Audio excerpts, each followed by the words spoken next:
A'udzu billahi minasyaitonir rajim. Bismillahirrahmanirrahim. Ya ayyuhalladzina amanu taqullaha haqqa tuqatih wa la tamutunna illa wa antum muslimun. Sadaqallahul adzim wa sadaqa rasulul karim. Yang kami hormati para jamaah, Bapak, Ibu yang dimuliakan Allah Subhanahu wa taala. Alhamdulillah, pada malam ini Allah tidak pernah, hampir saja tidak pernah untuk berhenti mencurahkan banyak karunia-Nya kepada kita, baik itu nikmat sehat, nikmat sempat, kemudian juga nikmat iman, nikmat Islam, yang juga termasuk yang tidak kalah pentingnya adalah nikmat aman. Aman dari intimidasi, aman dari ancaman. Coba kalau kita menengok sampai hari ini, kemarin malam terus dibombardir. Jadi di Palestina itu orang biar aman, tidak dibom, ya cari tempat yang aman. Di mana? Di pengungsian. Di pengungsiannya dibom. Mau aman di mana? Makanya, dan kita orang beriman pun juga tidak boleh merasa aman di muka bumi ini. Makanya Allah Subhanahu wa taala juga berfirman, "A'udzubillahi samii'il 'aliim minasyaitonir rajiim, hamzihi wa nafthihi wa nafthihi. A'amintum man fis-samaa'i ayyursila 'alaikum hasiban. A'amintum man fis-samaa'i ayaksifa bikumul arda fa idza hiya tamur." Dari dua ayat ini yang menunjukkan bahwasanya orang beriman tidak berusaha aman dengan orang di langit. Suatu ketika Allah menghujan batu. Bisa jadi suatu ketika Allah juga dari bawah ini Allah menenggelamkan kita ke dasar bumi dan lain sebagainya. Dan memang kita nggak boleh merasa aman. Walaupun begitu, ternyata juga ada sebagian orang-orang yang tidak beriman yang mereka aman, korupsi aman, mencuri aman, melakukan maksiat merasa aman. Oleh karena itu, para jamaah yang dimuliakan Allah, alhamdulillah kita yang hadir ini mudah-mudahan semuanya diberikan oleh Allah rahmat, hidayah, kesehatan, rezeki yang berkah. Amin ya rabbal alamin. Nah, kita lanjutkan kajian kita dari kitab Bulughul Maram. Kita masuk pada bab as-sholatu fi awwali waqtiha. Wa an Ibni Mas'ud Sawani.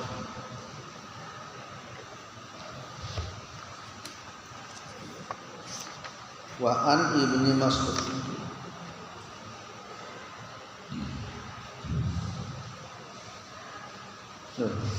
Sudah paling.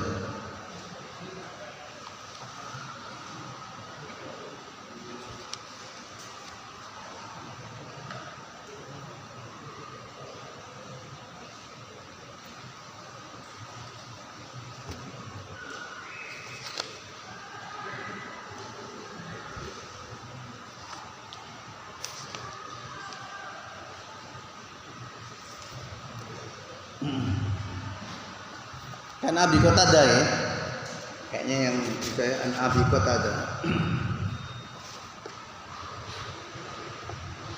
Bismillahirrahmanirrahim. An Abi Qatadah radhiyallahu anhu, mudah-mudahan Allah meridainya.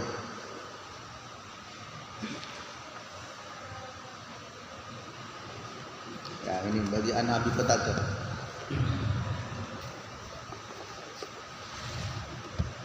Fi hadis tawil, yang dalam hadis kang dawa. Ini hadis panjang. Oleh Ibnu Hajar yang menulis kitab Bulughul Maram, hadis ini diringkas pendek, namun sebenarnya hadis ini panjang.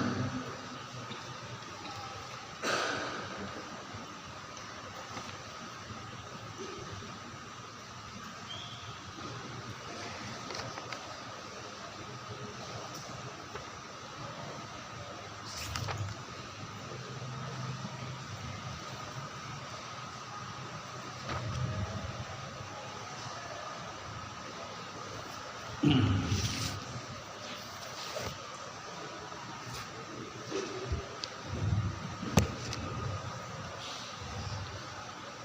naumihim ing dalem turune wong akeh anis sholati saking salat. Maksudnya ya, dalam ketidurannya mereka untuk menunaikan sholat. Tsumma nuli adzana adzan sapa Bilalun Bilal fa shalla mangko salat sapa Nabi sallallahu alaihi wasallam kama kana yasna'u kaya oleh gawe kaya oleh ana sapa Nabi iku yasna'u gawe sapa Nabi kullayaumin ing saben-saben dina. Rawahu ngriwayatake ing hadis sapa Muslim Imam Muslim.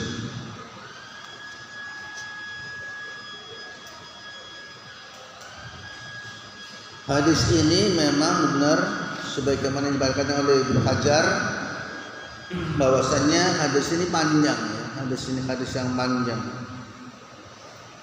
Yang kemudian Nabi sallallahu alaihi wasallam di dalam safar, di dalam sebuah perjalanan.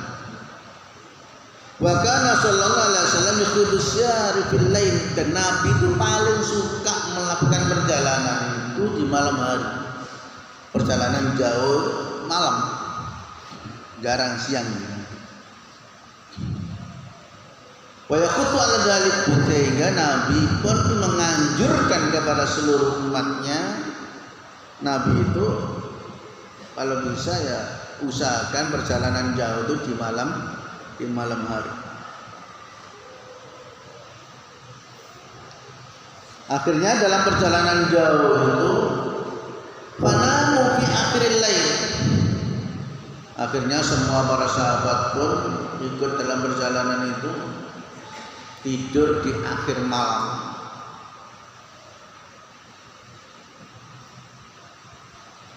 Wa ta'rifuna annal insana idza kana murhiqan wa nama, dan semua tahu bahwasanya orang-orang itu kalau sudah tidur dalam kondisi penat, capek, lapar mungkin gitu ya.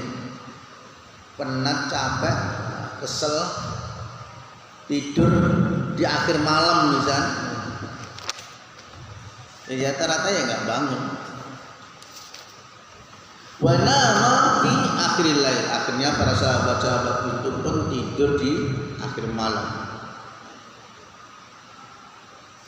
Wala siyama idza kana al-jawa mulaiman, apalagi ya, lebih-lebih khususnya ini malam ya, pertengahan malam ya. Di tengah malam yang sunyi, badan kesel, capek, akhir malam turu sunyi bisa akeh penake tidurnya itu mesti nyenyak.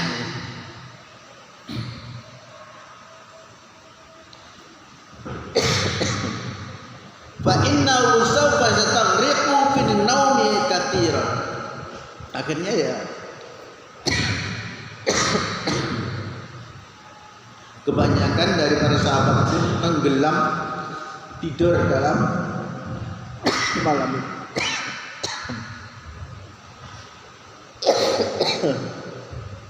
Tiba-tiba keluar.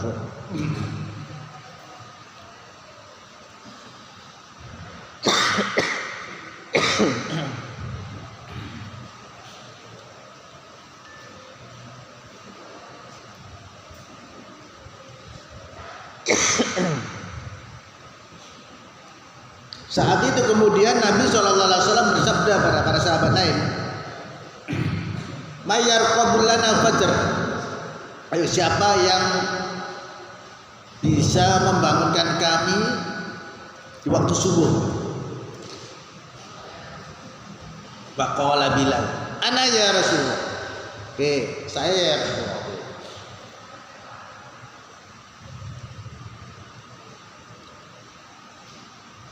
Akhirnya benar Fa nama Nabi sallallahu alaihi wasallam wa nama sahaba wa nama Bilal wa lam yastaiqid ma auqadihim illa kharas syams. Semuanya, Nabi pun tidur, sahabat pun juga tidur, Bilal pun yang tadi disuruh untuk menjaga biar bisa membangunkan Nabi pun terlelap. Akhirnya tidak ada satupun sahabat yang bangun. Dan mereka tidak bisa bangun melainkan sampai terik panas matahari menyengat baru terasa. Ba'da an tala'at asy-syams, ketika matahari sudah mulai ini muncul, wartafa'at, dan matahari pun mulai tinggi. Terasa loh, baru bangun, kita belum sholat subuh ya. Para sahabat semuanya belum sholat subuh, Nabi pun belum sholat subuh. Fa amarahum Nabi sallallahu alaihi wasallam ayyartakhilu min makanihim hadza. Akhirnya Nabi sallallahu alaihi wasallam memerintahkan para sahabat untuk terus melanjutkan perjalanan dari tempat ini. Innahu kamakanun khadarna fi syaitan. Dalam riwayat ini, ternyata di tempat ini syaitan telah datang kepada kami. Kita pindah dari tempat ini. Mungkin begitu. Tsumma nazala wa shalla kama kana yusalli kullayaum. Akhirnya kemudian Nabi cari tempat yang lain yang di situ ada oasenya, ada sumber mata airnya, sehingga para sahabat pun untuk bisa berwudu, minum dan lain sebagainya, cuci-cuci mungkin begitu. Dan setelah itu kemudian para sahabat pun sholat sebagaimana yang lain. Adana Bilalun wasal ratiba. Nah ini adana Bilalun wasal ratiba wasal faridah. Saat itu Bilal adzan. Mohon maaf, adzannya ini siang. Bukan subuh, siang hari, karena memang ketiduran. Adzan, Bilal adzan, para sahabat sholat ratiba, semua sahabat pun sholat rawatib. Apa ya? Sholat sunnah qobliyah subuh siang hari. Setelah itu baru wasallu faridah. Kemudian setelah itu baru sholat wajib, atau yang dimaksud adalah sholat subuh. Makanya di situ Nabi sallallahu alaihi wasallam mengatakan kullayaum, ya sebagaimana di setiap hari kalau Nabi sholat itu bagaimana kalau sholat subuh, jahara biha. Dan Nabi sholat siang-siang itu ya dikeraskan, alhamdulillahi rabbil alamin, dikeraskan padahal sudah siang ya, karena sholat subuh. Hadal mukhtasar kisah, inilah ringkasan kisahnya seperti itu. Ini yang dimaksud tadi oleh Nabi fi hadits tawil fi naumihim anis shalah, ketiduran dari salat. Tsumma adzanun Bilal wa sallallahu Nabi sallallahu alaihi wasallam kama kana yasna'u kulla yaumin, rawahu Muslim. Faedah yang bisa kita ambil dari hadis ini, yang pertama, anna Nabi sallallahu alaihi wasallam basyara ya'khuduhu naum. Jadi Nabi sallallahu alaihi wasallam memberikan kabar gembira dengan apa ya? Dengan orang tidur itu berarti kan tenang. Jiwanya tenang, nyaman, dingin, sejuk, mesti nyaman itu, tenang. Orang nggak bisa tidur itu bingung, berarti jiwanya nggak tenang. Istilahnya begitu. Ya'khudhu khairu minal basyar. Dan juga begitu juga Nabi sallallahu alaihi wasallam memberikan kabar gembira kepada yang sahabat lain yang selain dari bisa tidur siang, bisa tidur malam. Makanya orang bisa tidur, masya Allah, nikmatnya masya Allah. Pak Kiai Muhtaram barang tidur jam 11, jam 12, jam 10 atau habis isya jam 9 baru tidur. Nanti jam 10, jam 11 bangun. Sampai kadang subuh. Sama ya, kalau ibu saya cerita ke saya. Saya itu aku paling turu jam 9. Jam 11 wis tuwuk wis tidur lama. Jam 11 bangun, jam 12 bangun sampai subuh. Mangel menan turun. Makanya kadang-kadang dipakai untuk ngaji, dipakai untuk apa? Salat qiyamul lail dan sebagainya. Nek model-model kata sekolah ngaten ya, turun jam-jam cek umur-umur ngaten turune enak-enak ini. Ini yang pertama. Yang kedua, wa in qala qa'il laisa an-nabi sallallahu alaihi wasallam kana tanamu 'ainahu wa la yanamu qalbah. Tapi ada lagi yang mengatakan Nabi itu enggak tidur. Karena dia namun ainahu. Jadi Nabi itu cuma tidur matanya tok. Jadi kedua matanya Nabi itu terpejam, tidur matanya. Wala yanamu qalba, tapi hatinya tidak tidur. Itu Nabi. Nah kita kan tiru mripate ya. saat hati ini gitu ilmu. Kadang hati ini turu, mripate melek hati ini turu. Nabi beda. Makanya Nabi itu ketika tidur pun juga beberapa ayat itu banyak turun. Ketika ada Nabi saat tidur pun ada wahyu turun. Hadis juga demikian. Kenapa? Karena Nabi SAW hatinya nggak tidur walaupun matanya terpejam tapi hatinya tetap terjaga. Jadi nanti geblodak ini semerang. Kita ini geblodak ngopo mana orang ngerti. Maling orang ngerti.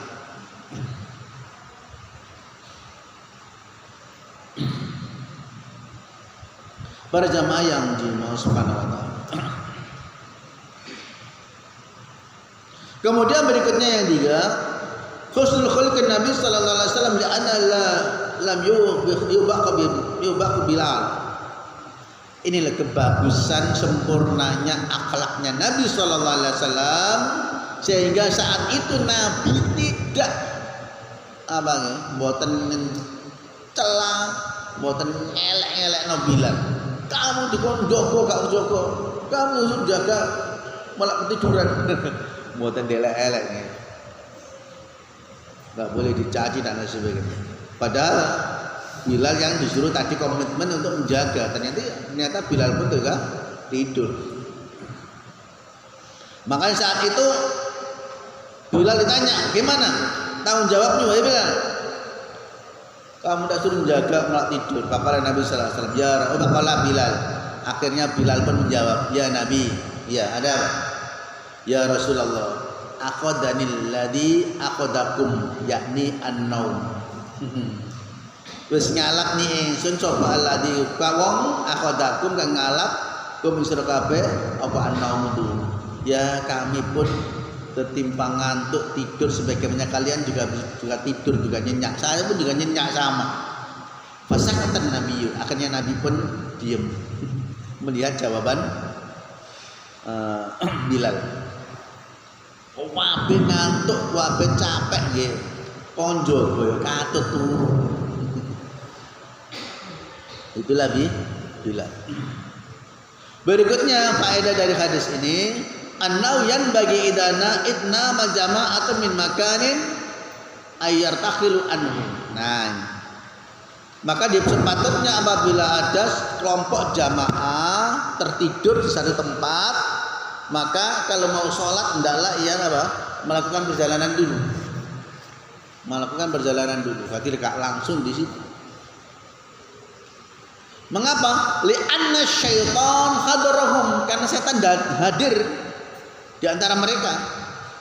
Intabahu di hadil faidah. Inilah di antaranya membangunkan ya faedahnya ini. Hal nusallim li hadil faidah am la nusallim. Karena setan kalau hadir kan tidak mungkin salam langsung teko. Dan setan itu apalagi kalau dalam sebuah riwayat lain kan ngencingi ya, jabulu fi udunain, ngencing nguyui telinga kita masing-masing saat itu. Makanya kalau mendengar apapun nggak mendengar sama sekali.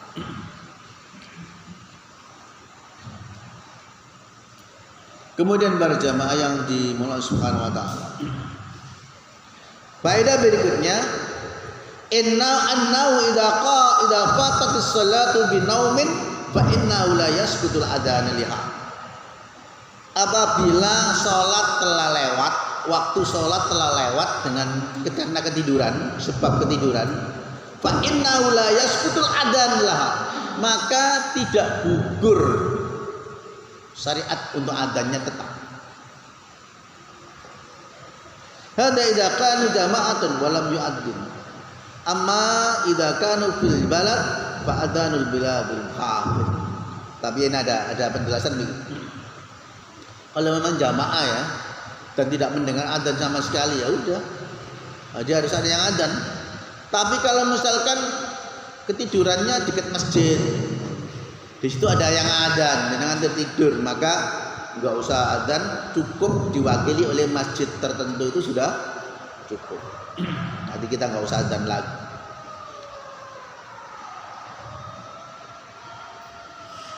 Kemudian berikutnya,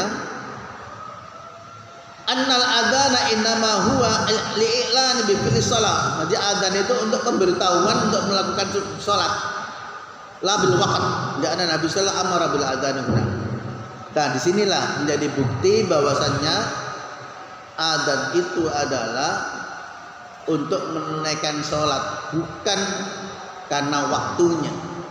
Karena Nabi sallallahu alaihi wasallam saat itu pun memerintahkan Bilal untuk adzan.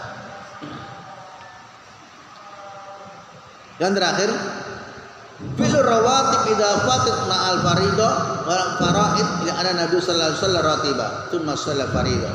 Nah, ini makanya walaupun siang hari Nabi tetap melakukan sholat sunnah qabliyah subuh, padahal itu sudah siang. Makanya para sahabat itu Nabi itu tidak pernah meninggalkan sholat sunnah qabliyah subuh. Maksudnya adalah setelah adzan subuh, masuk waktu subuh, panjenengan sholat 2 rakaat. Setelah itu baru qomat menunaikan sholat subuh. Itu yang dimaksud dengan rawatibnya di situ. Nabi tidak pernah tidak melakukan. Makanya ada beberapa pendapat yang mengatakan sholat sunnah rawatib sebelum subuh wajib, katanya begitu. Karena alasannya apa? Karena Nabi tidak pernah meninggalkan fil qadir wal qadar, baik itu di rumah maupun dalam perjalanan, fil safar wal qadar. Baik itu dalam kondisi safar, Nabi tetap melakukannya. Makanya cuma 2 rakaat. Dan subuh 2 rakaat pula. Jadi tidak ada yang menjalan sholat di kosor subuh mboten enten. Ya tetap subuh. Makanya sholat qobliyah subuhnya tetap ada. Kalau jenengan mengkosor misalkan untuk sholat isya dengan maghrib, sholat qobliyahnya badiahnya nggak ada. Loh yang wajib tadi 2 rakaat, masa yang kemudian kita tetap melakukan sunnah? Logikanya nggak ada dan Nabi nggak ada contoh. Makanya kalau misalkan kita melakukan sholat subuh, nah diusahakan kalau ada waktu tetap melakukan sholat sunnah yang rawatibnya tetap dilakukan.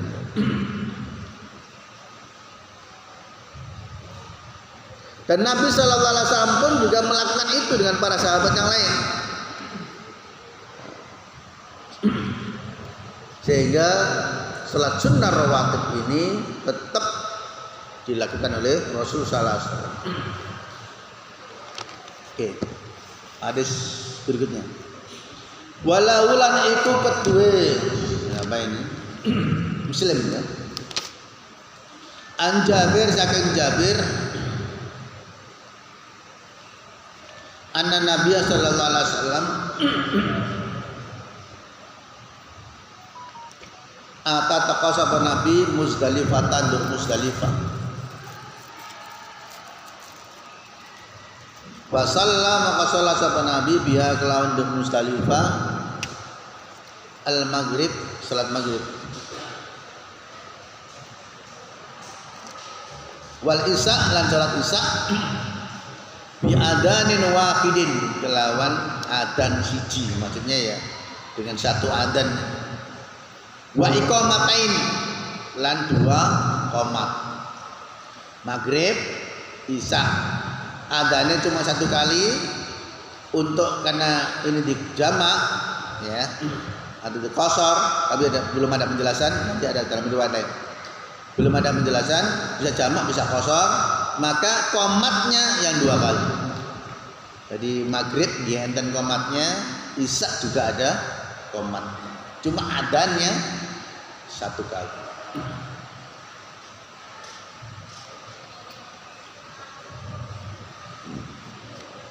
Para jamaah yang dimulai Allah Subhanahu wa taala, hadis ini dan satu riwayat.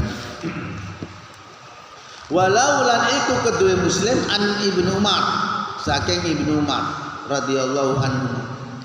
Jamaah, nah ini baru ada penjelasan. Jama'an jamak sapa Nabi sallallahu alaihi wasallam bainal maghribi antarané salat maghrib wal isya'i lan antarané salat isya bi iqamatin wahidatin. Nah, ini kalau tadi di atas tadi dengan iqamatain, kalau ini dengan satu qomat. Wa iqamatin kelawan qomat wahidatin siji. Ini riwayat Abu Dawud. Wa zadalan nambah sapa Abu Dawud likulli sholatin kedua saben-saben salat. Lalu diriwayatkan Abu Dawud qomat itu bukan hanya satu, maksudnya satu itu adalah maghrib qomate siji, isya qomate siji. Ini tetap namanya dua qomat. Karena di sini menggunakan likulli sholat, saben-saben sholat. Wa fi riwayatin lan dalam riwayat lahu Abu Dawud walam yunadi fi wahidatin minhuma. Walam yunadinan ora adzan fi wahidatin dalam sijine minhuma saking karone. Karone qomat atau karone maghrib lan isya. Tidak ada qomat, tidak ada adzan. Makanya tadi saya sampaikan, kalau misalkan panjenengan posisi di salah satu kota, sudah cukup diwakili di kota itu ada yang adzan. Jenengan pas kalau jamak mboten usah adzan juga nggak apa-apa, nggak usah qomat juga. Seandainya qomat dan adzan juga nggak apa-apa, nggak ada masalah. Berdasarkan hadis.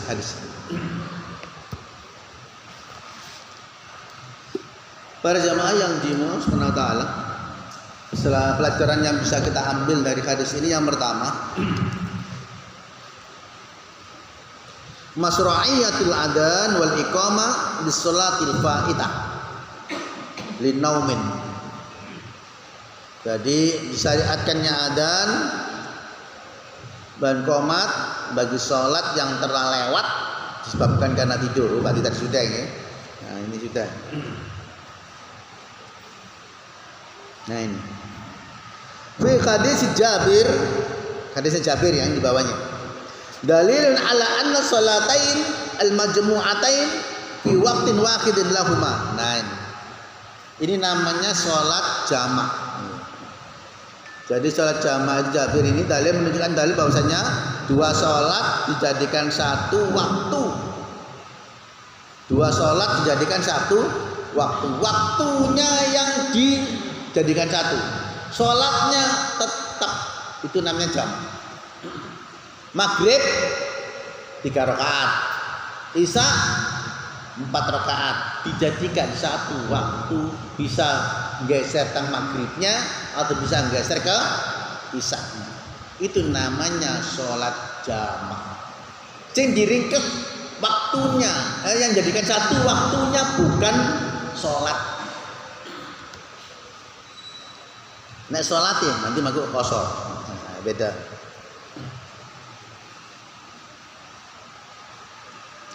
Wa iqamatani likulli sholatin iqamatun. Nah, ini. Dan 2 qomat karena di setiap sholat ada qomatnya. Hadza huwa rajih, dan ini pendapat yang paling kuat. Minar riwayat, dari beberapa riwayat yang ada ikhtilaf, walaupun ada beberapa juga ada yang berbeda pendapat, ada ikhtilaf pada ulama. Nah, saya bahas ini jamak. Sebenarnya istilah ini kita harus kenal juga. Kalau sudah mengenal jamak, maka ada istilah qasar. Alhamdulillah. Ada istilah qasar, ada istilah jamak, ada istilah qasar, ada istilah jamak qasar. 3. Jamak ini yang seperti yang dilakukan Nabi. Isya, maghrib dengan isya dikasih di waktu isya. Maghribnya 3 rakaat, isyanya 4 rakaat. Itu namanya jamak saja, bukan jamak qasar, bukan qasar. Yang kedua, model qasar. Panjenengan misalkan perjalanan jauh, berangkat habis maghrib, ternyata sampai di Malang sana jam 9 atau jam 8. Jenengan belum sholat isya. Maka jenengan di Malang sana jenengan sholat isya cuma 2 rakaat. Waktunya waktu isya. Sholatnya mestinya 4 rakaat jadi 2 rakaat. Itu namanya qasar saja, bukan jamak qasar. Niki yang biasa cek rada angel. Baru biar tahu. Yang pertama jamak, ya. Yang kedua qasar. Dan itu dilakukan Nabi sallallahu alaihi wasallam sampai pernah di Madinah, pernah di Mekah saat ada haji. Beberapa hari, ada 15 hari, ada 16 hari. Maghrib 3 rakaat tetap, bukan di qasar. Isyanya di waktu isya cuma 2 rakaat. Subuh 2 rakaat, memang subuh nggak bisa di qasar jamak. Kemudian Duhur 2 rakaat, asar di 2 rakaat. Di waktu-waktunya tentu, di waktu-waktunya. Ini model yang kedua. Yang ketiga ada namanya jamak qasar. Nah, ini yang umum kita lakukan biasanya. Kalau jamak qasar itu isya maghrib dengan isya, dengan berangkat dari sini jam 5. Sampai di Malang misalkan jam 7 misalkan, atau jam setengah 8 lah sampai di Malang. Jenengan di Malang belum sholat maghrib, belum sholat isya, waktunya jam setengah 8. Jenengan di sana nanti sholat maghrib 3 rakaat, karena nggak mungkin 1,5, 3 rakaat. Kemudian isyanya 2 rakaat. Itu namanya jamak qasar. Paham ya? Ada qasar saja, ada jamak qasar, ada jamak saja.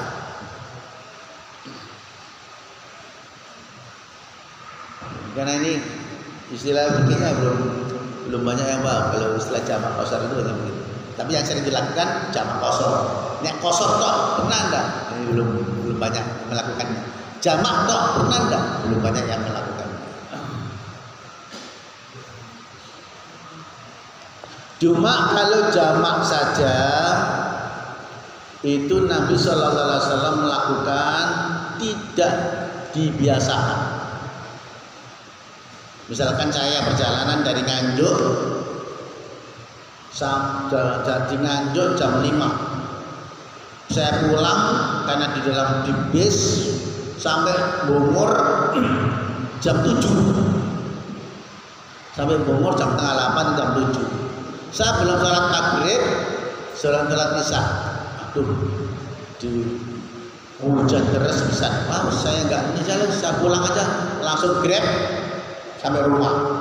Sampai rumah saya belum sholat maghrib, belum sholat isya. Akhirnya saya jamak di rumah. Maghribnya saya melakukan 3 rakaat, isyanya 4 rakaat. Itu namanya jamak saja. Dan jamak ini Nabi Shallallahu Alaihi Wasallam dalam riwayat yang lain itu tidak harus disyaratkan perjalanan jauh, bukan. Dan itu boleh tanpa sebab pun juga boleh. Yang penting tidak dibiasakan hanya insidentil sifat. Menyenangkan misalkan karena ada pengajian atau mungkin ada hajatan panjang, panjenengan maghrib sama isya jadi satu. Maghrib 3 rakaat, isya 4 rakaat dijadikan satu, bisa di maghribnya atau di takdimnya atau takhirnya, silakan. Nah itu boleh enggak? Boleh. Jadi tanpa sebab, tapi tidak dibiasakan. Jadi kalau mau, karena tanpa sebab juga boleh.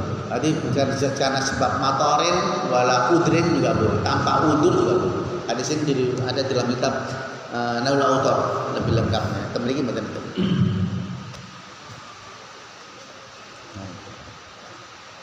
Itu mungkin untuk kajian malam ini, barangkali teman-teman manfaat bisa. Mari kita akhiri dengan bacaan kafaratul majlis. Subhanakallahumma hamdik, asyhadu an la ilaha illa anta, astaghfiruka wa atubu ilaik. Kurang lebihnya saya maaf. Assalamualaikum warahmatullahi wabarakatuh.